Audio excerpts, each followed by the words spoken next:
Hello guys, এর মতো ভিডিওটা দেখে তো সবাই বুঝেই গিয়েছো আমরা কোথায় এসেছি। তো হ্যাঁ, আজকে এসেছি টিলিঙা মন্দির। এসেই এই নাজারাটা দেখতে পেয়েছি। তো সকালেই কিন্তু দিদি ফোন করে বলেছে চল যাবে নাকি টিলিঙা মন্দির। আমি বলছি হ্যাঁ যাব, চল।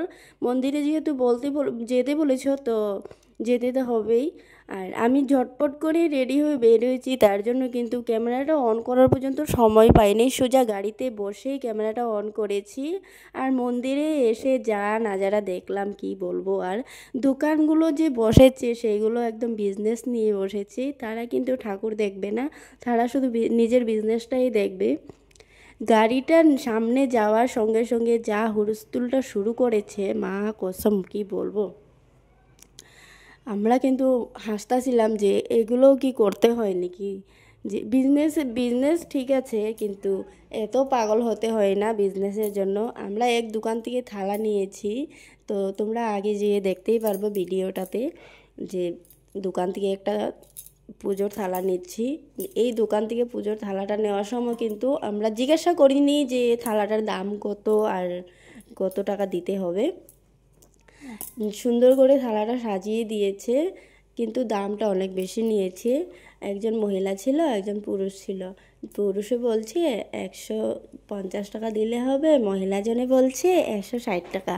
মানে দুইজনে কি দাম বলবে, মানে তারা ডিসাইড করা পায় না কত টাকা কাস্টমার থেকে নেবে।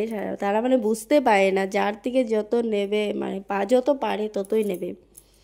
আবার বলছে থালাতে যদি নারকেল থাকে তো 160 টাকা, আর থালাতে যদি তোমাদের থালাতে নারকেল ছিল না তো 150 টাকা। তো নারকেলের দাম কি 10 টাকা বলো তো?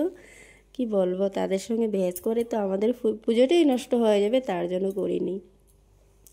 এখানে আসার সঙ্গে সঙ্গে সবাই এত যে হুলস্থুল করা শুরু করেছে, গাড়িটা এখানে থামাও, গাড়িটা ওইখানে থামাও। এইসব করার কি দরকার? যেহেতু আমরা এসেছি পূজা করতে, তোমাদের কারো দোকান থেকেই তো নেওয়া হবে, তাই না? এইসব করে কিন্তু আর মন্দিরের রেকর্ডটা খারাপ করে। যাই হোক, এইসব বলার কোনো দরকার নেই। তো আমরা এসে গিয়েছি, আর এখন গাড়ি থেকে নামবো, পূজার থালা নেব, তারপরে যাব মন্দিরে। অনেক দিন পর কিন্তু এই টিলিঙা মন্দিরে আসা হয়েছে।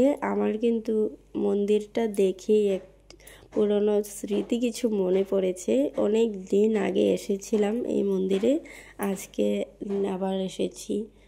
তবে অনেক দিন আসাটা আর আজকের আসাটার মধ্যে অনেকটা পার্থক্য আছে, সেগুলো নাই বললাম। তো এই যে এই দোকান থেকে আমরা এখন পূজার থালা নেব। পূজার থালাগুলো রেডি করছে, এই যে দেখো যা যা দিচ্ছে তো দেখছোই। একটা আশীর্বাদ, একটা নকুলদানা, একটা সিঁদুর, আর একটা আবির, কয়েকটা ফুল, 3টা প্রদীপ, একটা ধূপকাঠি, আর 3খানা কলা দিয়েছে, আর বেলপাতা কয়েকটা। এই থালাটার দাম নিয়েছে 150 টাকা।